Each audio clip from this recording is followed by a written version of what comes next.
I watched Free Bert so you don't have to. You're welcome.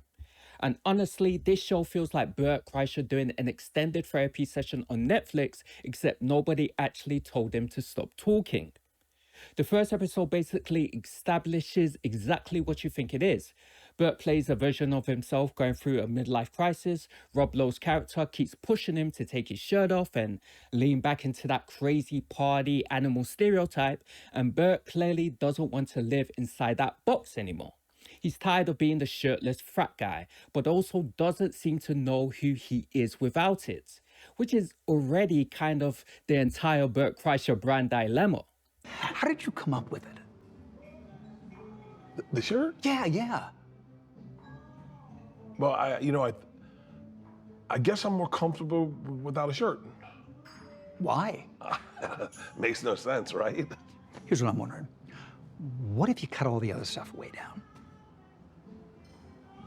You mean the jokes? The filler, yeah. I mean, is it really necessary? I mean, it's really just a race to get the shirt off, no?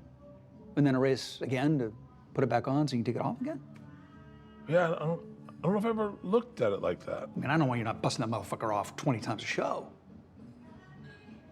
I don't know if my whole set can be that. Can it not? I mean, that's what's got them rolling in their seats. And you know why? Because it's universal. Shirtless fat guy. His on-screen kids even have the same names as his real-life kids, Georgia and Isla. His wife has the same name, same house energy, same dynamic. We've seen this before.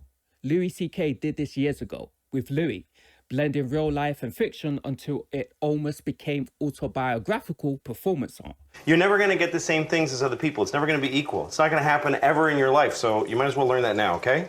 Unfortunately, that show ended for obvious reasons, but the format itself isn't new.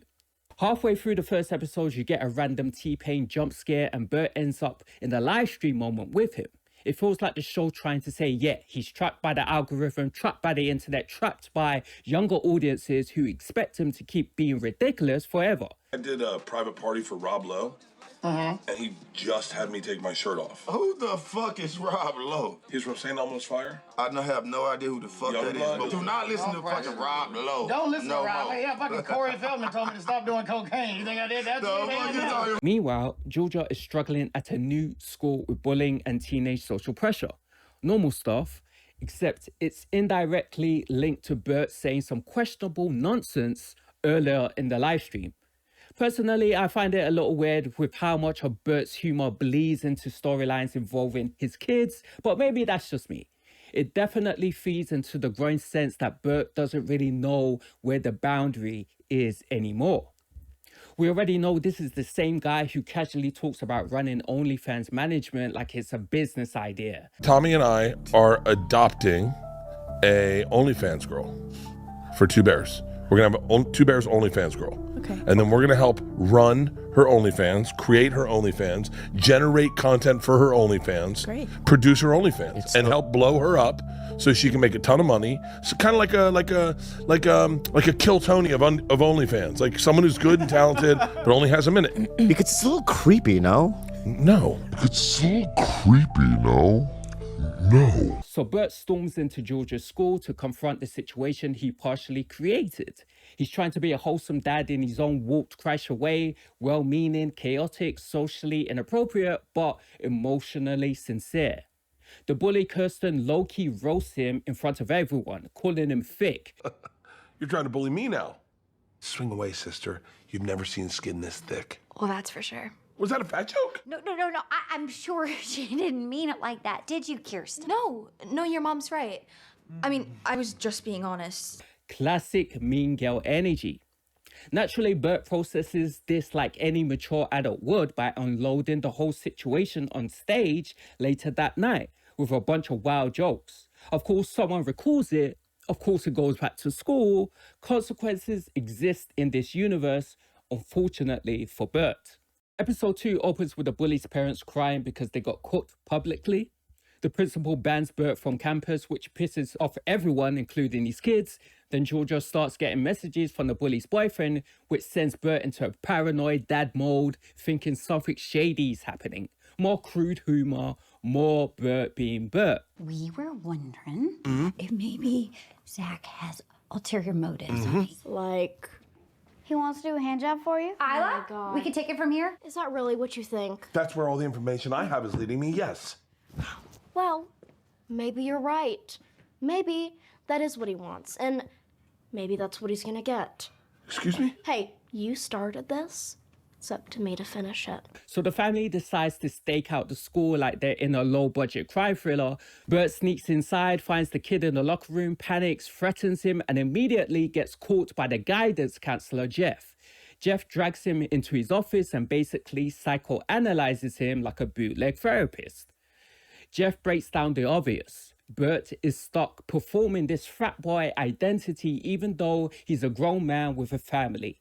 He asks him who he actually wants to be instead of who the audience demands him to be. And Bert has this aha moment where he decides to do the opposite of all his instincts. Which, by the way, is literally a Seinfeld reference. Instead of tuna salad and being intimidated by women, chicken salad and going right up to them.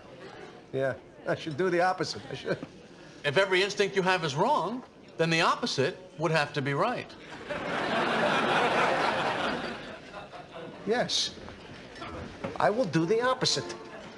I used to sit here and do nothing and regret it for the rest of the day. So now I will do the opposite and I will do something.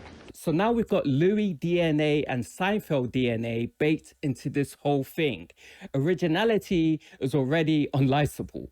Bert starts his opposite error by bonding with Georgia's crush's dad over a beer.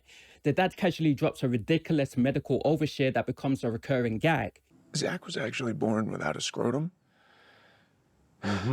which prevented his testicles from dropping since they had nowhere to go. Sure, that makes sense. So the doctors had to construct this artificial sac, which held up fairly well till a couple of months ago, till the lining started to tear. Jesus Christ. Yeah. So now, unfortunately, he's got to have a top-to-bottom scrotal reconstruction and his second orchidopexy. It's juvenile, but that's the tone of the show. Shock humor dressed up as heartfelt bonding. Back home, Bert flips his Puritan approach completely. Instead of being controlling and paranoid, he suddenly becomes widely permissive in a way that's supposed to read as comedic overcorrection. Of course it backfires. Of course nobody communicates properly. Of course, Bert walks away feeling like he's won some imaginary moral victory anyway. Episode 3 shifts into neighborhood politics. The wealthy power couple parents of the bully are throwing a big party. Bert decides the master plan is to charm them into forgiveness after the viral roasting fiasco. Shockingly, it works. Everyone drinks, laughs, shakes hands, pretends adulthood exists. The husband even compliments Bert on how much he's changed, which tells you exactly where this arc is going. Whenever someone compliments Bert's maturity, chaos is around the corner. Bert notices Georgia's crush at the party and once again commits to doing the opposite, inviting him over for family time. Everyone pretends this is wholesome growth, but Leanne, who is basically the only grounded adult in the room, senses that Bert's motivations are still weirdly selfish and performative. She's right, obviously. Then Leanne accidentally gives the bully's mom cookies she's allergic to, because sitcom rules demand medical mishaps. Episode 4 turns into full suburban absurdity. Bert bonds so well with the dad that he somehow ends up joining the neighborhood board. Leanne stays behind nursing the mom through her allergic recovery. Meanwhile, secrets start leaking in the background because nobody in this show can keep their mouth shut. You know, it's just been hard. Losing my boyfriend and my best friend at the same time. Oh, that's gotta be tough. You know, I just wish I knew why. You know, like, God, what did I do wrong? Why the sudden change? Oh.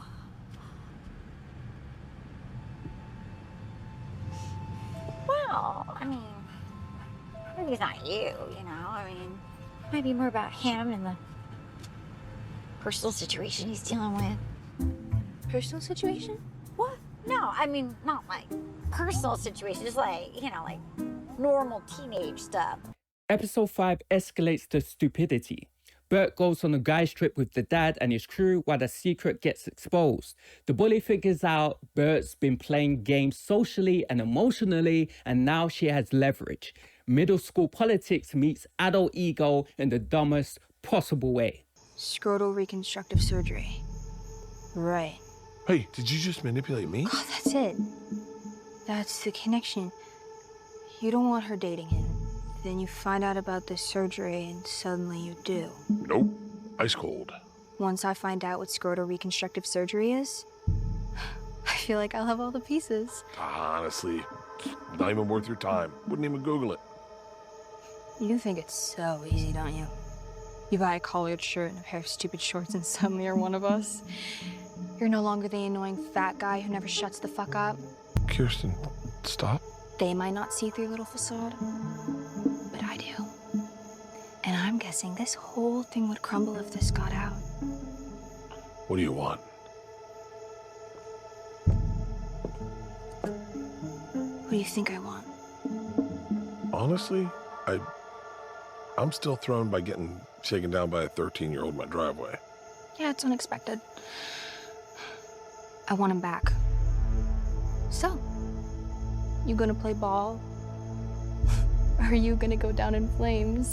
Episode 6 wraps it up. The medical subplot collapses. Oh, is that a big deal? The kid's in a fucking wheelchair because of you! Hey, That wasn't me. That was Ezekiel. Hey, what the fuck is going on here? We have a leak. Yeah, well, we've discussed that, Glenn. No, a different kind of leak, Bert. Zachy's new sac ruptured, so now he's got spermatic fluid oozing out everywhere. The school ceremony arrives. Bert has a big emotional moment on stage where he declares he's done trying to please everyone and he's finally embracing himself for who he is. He opens the envelope expecting chaos, and it turns out everything resolves neatly anyway because sitcom gods love a soft landing. People in the audience clap, cheer, share emotional solidarity, roll credits, growth arc complete, or at least Netflix wants you to think it is. And here's the thing, Free Bert isn't unwatchable. It's not offensively bad. There are moments that genuinely work. Some jokes land, some character beats feel sincere, but the whole thing feels like Bert wrestling with his own brand in public and hoping we clap at the end. The problem is Bert doesn't really evolve, he just oscillates between extremes, shirtless chaos or fake maturity, shock humor or forced wholesomeness. There's no actual recalibration of identity, just costume changes. It also leans heavily on other comedians' DNA without fully understanding why those shows worked. Louis wasn't compelling because Louis played himself, it worked because it interrogated loneliness, shame, ambition, ego, and contradiction honestly. Seinfeld's opposite worked because it was self-aware absurdism, not a life philosophy. Here, it just feels like borrowed scaffolding holding up a midlife crisis with punchlines taped on. And maybe that's the most honest part of the show. Bert is genuinely stuck between being a party mascot and wanting to be taken seriously as a human being. The internet built him one way, he built himself another way. Now he's trying to reconcile the two on camera. Whether that's brave, cringe, or just another monetized identity spiral depends on how much tolerance you still have left for Bert Kreischer being Bert Kreischer. If you enjoyed this video, make sure you like, comment, subscribe, tap that hype button. Let's get this video trending, and I'll see you next time.